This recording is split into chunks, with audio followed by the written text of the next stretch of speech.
Hello and welcome. इस lecture के अंदर हम कंपैरेटिव गवर्नमेंट का मीनिंग, नेचर और स्कोप डिस्कस करेंगे, जिसके अंदर हम कंपैरेटिव गवर्नमेंट को विस्तार से समझने की कोशिश करेंगे। इसका मीनिंग क्या होता है, इसका नेचर कैसा है और इसका स्कोप क्या है।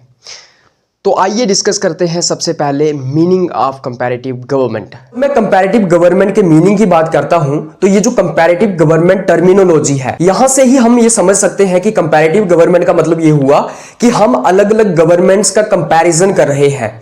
हम कंपैरेटिव तरीके से अलग अलग गवर्नमेंट्स की स्टडी कर रहे हैं। हम कंपैरेटिव तरीके से अलग अलग कंट्रीज के गवर्नमेंट सिस्टम्स को स्टडी कर रहे हैं। हम अलग अलग कंट्रीज की गवर्नमेंट स्ट्रक्चर्स का कंपैरिजन कर रहे हैं। हम अलग अलग गवर्नमेंट्स के जो इंस्टीट्यूशंस हैं उनको कंपेयर कर रहे हैं। तो हम क्या करते हैं कंपैरेटिव गवर्नमेंट के अंदर, हम अलग अलग कंट्रीज की गवर्नमेंट्स का कंपैरिजन करते हैं। हम अलग अलग कंट्रीज की गवर्नमेंट्स को कंपैरेटिव तरीके से उनको स्टडी करते हैं।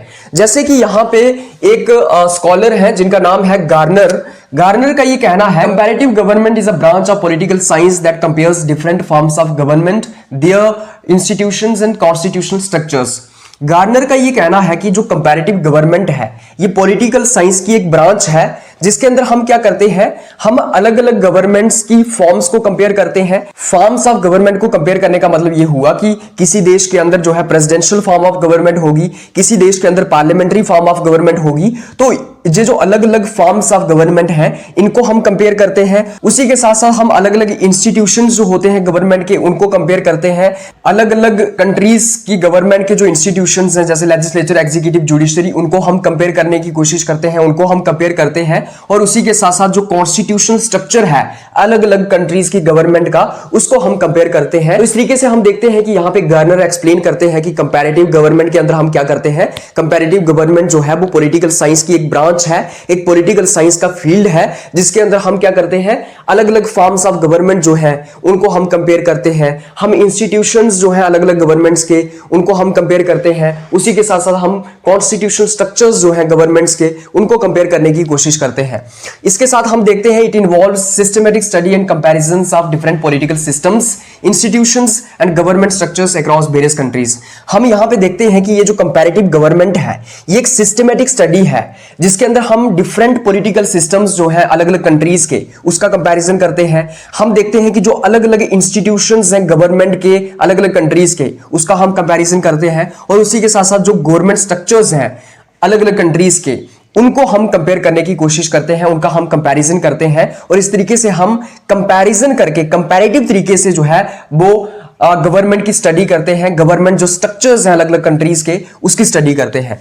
It involves how governments operate, how power is distributed, how policies are formulated and implemented। इसके अंदर हम देखते हैं कि किस तरीके से अलग अलग कंट्रीज की गवर्नमेंट्स जो है वो ऑपरेट करती हैं, किस तरीके से अलग अलग देशों की गवर्नमेंट्स फंक्शन करती हैं, काम करती हैं, किस तरीके से वहां पे पावर को डिस्ट्रीब्यूट किया जाता है, क्या वहां पे पावर का सेंट्रलाइजेशन होता है या डिसेंट्रलाइजेशन होता है, क्या वहां पे सेंट्रल गवर्नमेंट सबसे ज्यादा पावरफुल होती है या फिर वहां पे जो रीजनल गवर्नमेंट्स होती हैं, जो स्टेट गवर्नमेंट्स होती हैं उनको भी पावर दी जाती है, क्या वहां पे डिसेंट्रलाइजेशन का मॉडल फॉलो किया जाता है या फिर यूनिटरी मॉडल फॉलो किया जाता है, क्या वहां पे फेडरलिज्म है या फिर यूनिटरी सिस्टम है, वो हम देखते हैं। उसी के साथ साथ हम देखते हैं कि किस तरीके से अलग अलग देशों की सरकारें जो है, गवर्नमेंट्स जो है वो पॉलिसीज बना रही हैं, किस तरीके से उन पॉलिसीज को इंप्लीमेंट किया जा रहा है। इन सब चीजों को हम यहां पे डिस्कस करते हैं। उसी के साथ it helps in identifying similarities and differences in different political systems leading to better understanding. देखो हम कंपैरेटिव तरीके से गवर्नमेंट्स को क्यों स्टडी कर रहे हैं, कंपैरेटिव गवर्नमेंट को पढ़ने का क्या मतलब हुआ, कंपैरिजन का क्या मतलब हुआ, क्यों हम कंपैरिजंस करते हैं अलग अलग गवर्नमेंट्स के, अलग अलग गवर्नमेंट स्ट्रक्चर्स के, अलग अलग गवर्नमेंट सिस्टम के। इसलिए हम कंपैरिजन करते हैं ताकि हमें अलग अलग कंट्रीज की जो गवर्नमेंट्स हैं उनकी हमें सिमिलैरिटीज का पता चल सके कि उनके अंदर सिमिलैरिटीज क्या है, उनके अंदर डिफरेंसेस क्या है, वो हमें पता चल सके। और उसी के साथ साथ हमारी एक बेटर अंडरस्टैंडिंग डेवलप होती है। फॉर एग्जांपल हम प्रेसिडेंशियल सिस्टम और पार्लियामेंट्री सिस्टम को कंपेयर कर रहे हैं। मैं एग्जांपल लेता हूं, जैसे कि इंडिया के अंदर पार्लियामेंट्री सिस्टम है, अमेरिका के अंदर प्रेसिडेंशियल सिस्टम है।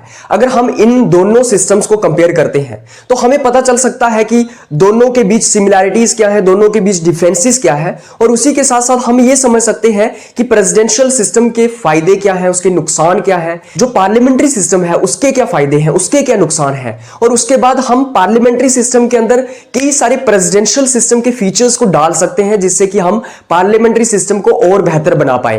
तो इस तरीके से जब हम कमियां जानते हैं, हम जब किसी सिस्टम की कमियां जानते हैं, जब हम किसी सिस्टम के अंदर देखते हैं कि उसके फायदे क्या हैं, उससे क्या होता है कि हमारी एक बेटर अंडरस्टैंडिंग डेवलप होती है। उसके बाद हम देखते हैं कि जो कंपैरेटिव गवर्नमेंट है ना और जो कंपैरेटिव पॉलिटिक्स है, दोनों के बीच फर्क है। हम हमेशा क्या करते हैं कि कंपैरेटिव गवर्नमेंट को और कंपैरेटिव पॉलिटिक्स को इंटरचेंजेबली यूज करते हैं, लेकिन कंपैरेटिव गवर्नमेंट और कंपैरेटिव पॉलिटिक्स के अंदर काफी ज्यादा डिफरेंस है। जैसे कि अगर मैं कंपैरेटिव गवर्नमेंट की बात करूं तो ये एक पुराना कंसेप्ट है, ये ट्रेडिशनल कंसेप्ट है। जैसे कि अगर मैं अरिस्टोटल के टाइम से देखूं तो अरिस्टोटल के टाइम से स्टार्ट हो गया था कंपैरेटिव गवर्नमेंट का ये जो सिस्टम है। जैसे कि हम देखते हैं कि अरिस्टोटल ने अपने टाइम पे 158 कॉन्स्टिट्यूशंस को कंपेयर किया था, उनको क्लासिफाई किया था। वहीं दूसरी ओर अगर मैं कंपैरेटिव पॉलिटिक्स की बात करूं तो ये एक न्यू कंसेप्ट है। 1930s 40s में हमें ये देखने को मिला कि कंपैरेटिव पॉलिटिक्स उभर करके आया।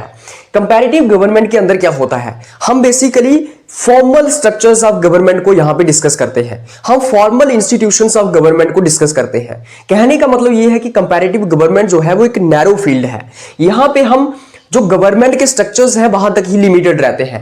हम देखते हैं कि किस तरीके से अलग अलग गवर्नमेंट्स के लेजिस्लेचर, एग्जीक्यूटिव और जुडिशरी जो है वो काम करते हैं। हम अलग अलग गवर्नमेंट के स्ट्रक्चर्स को डिस्कस करते हैं, उनके लेजिस्लेचर, एग्जीक्यूटिव और जुडिशरी को डिस्कस करने की कोशिश करते हैं, उनको कंपेयर करने की कोशिश करते हैं। तो हम फॉर्मल स्ट्रक्चर्स जो है गवर्नमेंट के वहां तक स्ट्रिक्ट रहते हैं।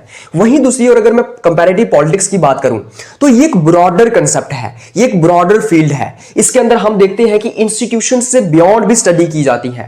मतलब कि फॉर्मल स्ट्रक्चर्स की तो इसके अंदर स्टडी की ही जाएगी, फॉर्मल स्ट्रक्चर्स ऑफ गवर्नमेंट की इसके अंदर तो स्टडी की ही जाएगी, लेकिन उसी के साथ साथ इसके अंदर पॉलिटिकल आइडियोलॉजीज की स्टडी की जाती है, पॉलिटिकल कल्चर की स्टडी की जाती है, सोशल मूवमेंट्स की स्टडी की जाती है, पॉलिटिकल बिहेवियरिज्म की स्टडी की जाती है, पॉलिटिकल सोशलाइजेशन की स्टडी की जाती है। कई सारे एस्पेक्ट्स जो है वो कंपैरेटिव पॉलिटिक्स के अंदर इंक्लूड है। कंपैरेटिव पॉलिटिक्स एक ब्रॉडर फील्ड है, एक ब्रॉडर कंसेप्ट है। इसके अंदर कई सारी चीजें आती हैं, लेकिन कंपैरेटिव गवर्नमेंट के अंदर हम गवर्नमेंट के स्ट्रक्चर्स, उसके इंस्टीट्यूशंस, उसके फॉर्मल स्ट्रक्चर और इंस्टीट्यूशंस तक ही लिमिटेड रहते हैं। जैसे कि हम कंपैरेटिव पॉलिटिक्स के अंदर इनफॉर्मल इंस्टीट्यूशंस की भी स्टडी करते हैं, हम प्रेशर ग्रुप्स की स्टडी करते हैं, हम पॉलिटिकल एक्टर्स की स्टडी करते हैं, हम एनजीओस की स्टडी करते हैं, हम वोटिंग बिहेवियर इसके अंदर स्टडी करते हैं, हम इसके अंदर पॉलिटिकल कल्चर डिस्कस करते हैं। लेकिन कंपैरेटिव गवर्नमेंट के अंदर हम फॉर्मल इंस्टीट्यूशंस तक ही स्ट्रिक्ट रहते हैं। मतलब कि हम जो गवर्नमेंट के फॉर्मल इंस्टीट्यूशंस हैं, लेजिस्लेचर, एग्जीक्यूटिव, जुडिशरी, उस तक ही हम जो है वो स्ट्रिक्ट रहते हैं। इस तरीके से हम देखते हैं कि कंपैरेटिव गवर्नमेंट और कंपैरेटिव पॉलिटिक्स दोनों के बीच काफी ज्यादा डिफरेंस हमें देखने को मिलता है। उसके बाद आइए डिस्कस करते हैं nature of comparative government. Nature of comparative government का मतलब क्या है, मतलब कंपैरेटिव गवर्नमेंट ये जो पूरा का पूरा सब्जेक्ट है, इसके कैरेक्टरिस्टिक्स क्या है, इसका नेचर कैसा है। जैसे मैं अगर अपनी बात करूं तो हो सकता है कि मेरा नेचर जो है वो मैं बड़ा इगोइस्टिक इन नेचर हो सकता हूं, मैं बड़ा खुदगर्ज हो सकता हूं, सेल्फिश इन नेचर हो सकता हूं, मैं बड़ा घमंडी इन नेचर हो सकता हूं, या फिर हो सकता है कि मैं बड़ा पोलाइट हूं, सिंपैथेटिक हूं, मेरे में घमंड नहीं है। तो हर इंसान का अलग अलग नेचर होता है। इसी तरीके से सब्जेक्ट का भी एक स्पेसिफिक नेचर होता है। तो वही हम समझने की कोशिश करेंगे कि इस सब्जेक्ट का क्या नेचर है, क्या ये साइंटिफिक है या फिर ये नॉर्मेटिव है या फिर ये अनसाइंटिफिक है, वही हम डिस्कस करेंगे। इसके अंदर बेसिकली है क्या।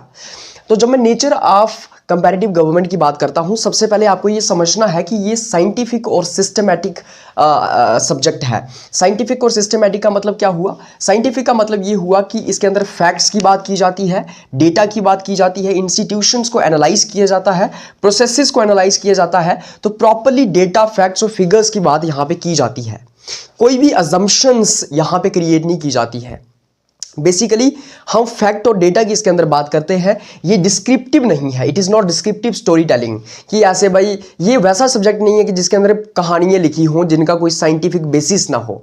ऐसा नहीं है कि हवा में बातें लिखी गई हैं, ऐसा नहीं है कि हवा में बातें हो रही हैं, ऐसा नहीं है कि सिर्फ और सिर्फ थेरेटिकल एस्पेक्ट के अंदर जो है वो डीप स्टोरी टेलिंग लिखी गई है या फिर डिस्क्रिप्शन दी गई है पूरी की पूरी, बल्कि इसके अंदर आपको साइंटिफिक टूल्स और मेथड्स का इस्तेमाल देखने को मिल जाएगा। इसके अंदर कंपैरिजंस का यूज़ किया जाता है, अलग अलग सिस्टम्स को आपस में कंपेयर किया जाता है।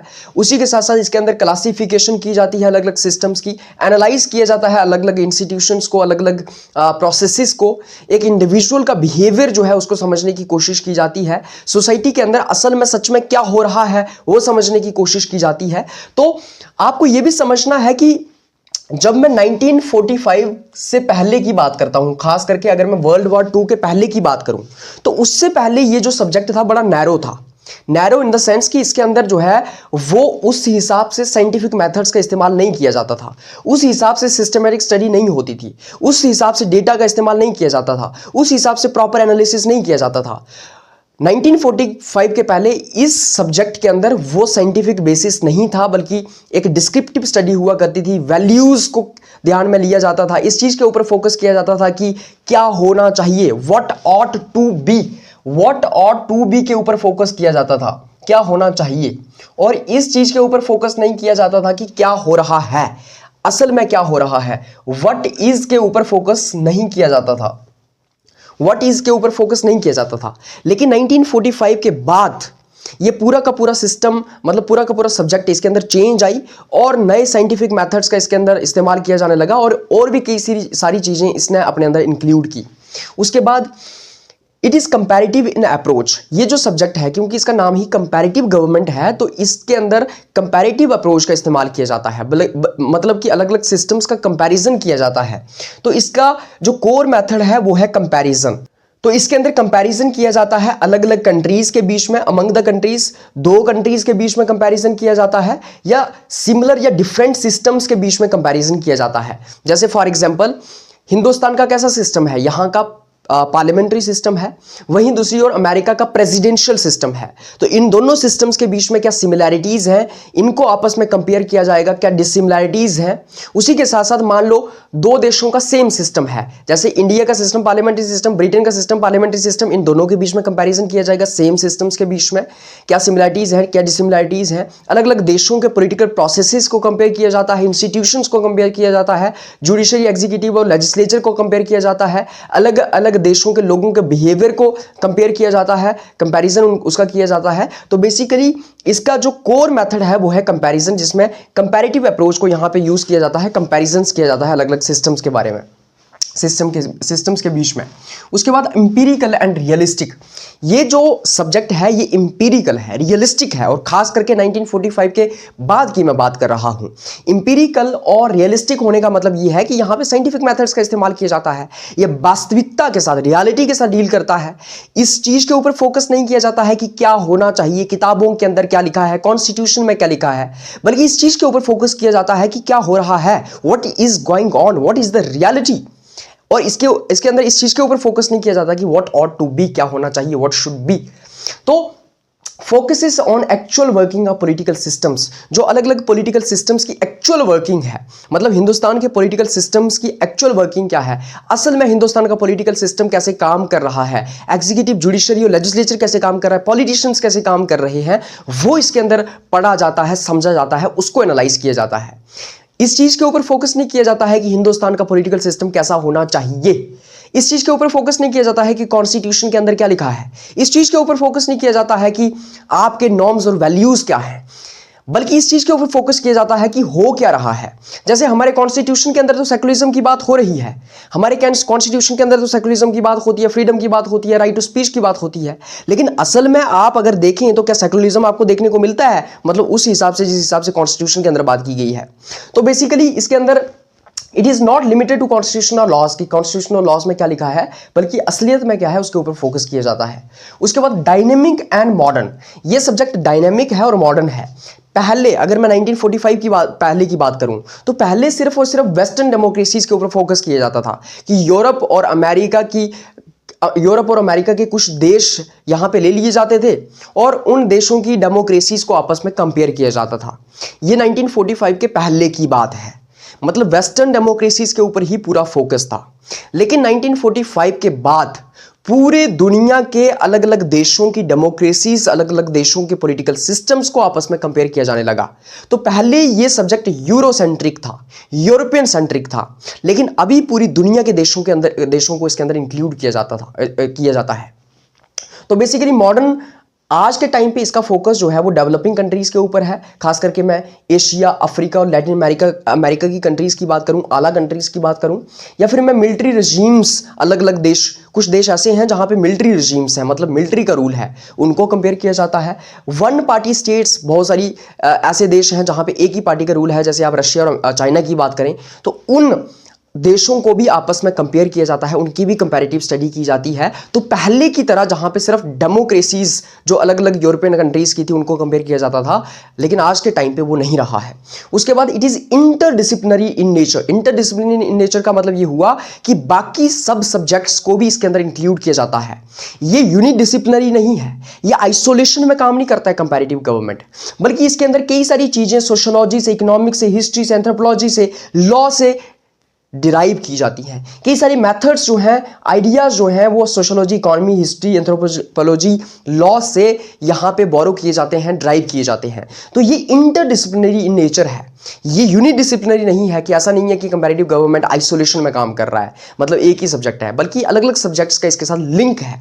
तो इस तरीके से हम डिस्कस करते हैं, ये है नेचर ऑफ कंपैरेटिव गवर्नमेंट। उसके बाद आइए अब हम इसका स्कोप डिस्कस करते हैं कि कंपैरेटिव गवर्नमेंट का स्कोप क्या है। स्कोप का मतलब हो गया कि इसके अंदर हम क्या डिस्कस करेंगे, क्या पढ़ेंगे, इसका सब्जेक्ट मैटर क्या है, वही स्कोप का मतलब होता है। तो सबसे पहले हम देखते हैं कि हम कंपैरेटिव गवर्नमेंट के अंदर पॉलिटिकल इंस्टीट्यूशंस और स्ट्रक्चर्स को कंपैरेटिव तरीके से स्टडी करते हैं। हम देखते हैं कि जो अलग अलग देशों के पॉलिटिकल इंस्टीट्यूशंस हैं, जैसे कि अगर मैं एग्जीक्यूटिव की बात करूं तो हम देखते हैं कि अलग अलग देशों का एग्जीक्यूटिव किस तरीके से काम करता है, क्या वहां पे प्रेसिडेंशियल सिस्टम है या फिर पार्लियामेंट्री सिस्टम है। प्रेसिडेंशियल सिस्टम के अंदर एग्जीक्यूटिव किस तरीके से काम करता है, पार्लियामेंट्री सिस्टम के अंदर किस तरीके से काम करता है, उसको हम कंपैरेटिव तरीके से स्टडी करते हैं। उसके बाद हम देखते हैं कि किस तरीके से लेजिस्लेचर वहां पे काम कर रहा है अलग अलग कंट्रीज के अंदर। हम देखते हैं कि क्या वहां पे यूनिकैमरल लेजिस्लेचर है, क्या वहां के लेजिस्लेचर के अंदर एक ही हाउस है या वहां पे बाइकैमरल लेजिस्लेचर है, क्या वहां के लेजिस्लेचर के अंदर दो हाउसेज हैं। जैसे कि अगर मैं इंडियन पार्लियामेंट की बात करूं तो हमारे यहाँ बाइकैमरल लेजिस्लेचर आता है, यहाँ पे दो हाउसेज आते हैं।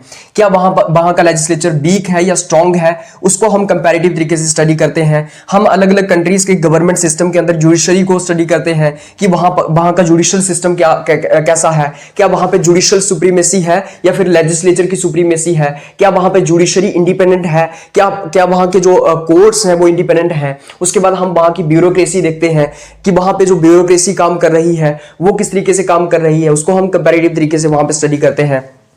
उसके बाद सेकंड हम इसके अंदर देखते हैं फॉर्म्स ऑफ गवर्नमेंट। हम अलग अलग तरीके की गवर्नमेंट्स जो अलग अलग कंट्रीज के अंदर एग्जिस्ट करती हैं उनको कंपैरेटिव तरीके से स्टडी करते हैं।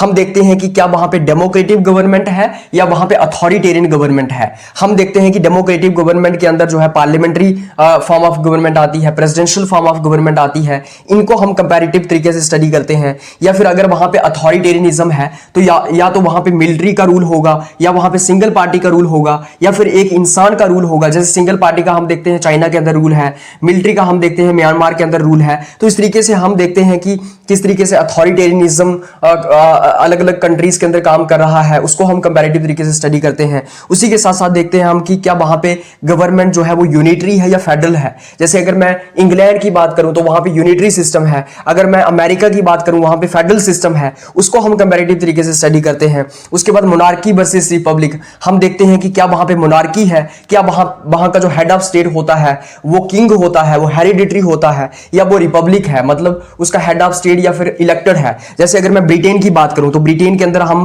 कॉन्स्टिट्यूशनल मोनार्की ब्रिटेन को कह सकते हैं कि वहां का जो हेड ऑफ स्टेट होता है वो कौन होता है, हेरिडिटरी होता है, राजा होता है। वहीं अगर मैं इंडिया की बात करूं तो इंडिया एक रिपब्लिकन कंट्री है, यहां का जो हेड ऑफ स्टेट होता है वो कौन होता है, इलेक्टेड होता है, जिसको हम प्रेसिडेंट बोलते हैं। उसके बाद हम अलग अलग कंट्रीज के इलेक्टोरल सिस्टम्स को डिस्कस करते हैं, वहां का पॉलिटिकल रिप्रेजेंटेशन हम डिस्कस करते हैं कि किस तरीके से इलेक्टोरल सिस्टम्स वहां पे काम करते हैं, पॉलिटिकल रिप्रेजेंटेशन किस तरीके से वहां पे काम करता है। हम देखते हैं कि क्या वहां पे first past the post system है जैसे कि इंडिया में है, क्या वहां पे प्रोपोर्शनल रिप्रेजेंटेशन सिस्टम है, क्या वहां पे फंक्शनल रिप्रेजेंटेशन सिस्टम है। इन सब सिस्टम्स को हम कंपैरेटिव तरीके से स्टडी करते हैं।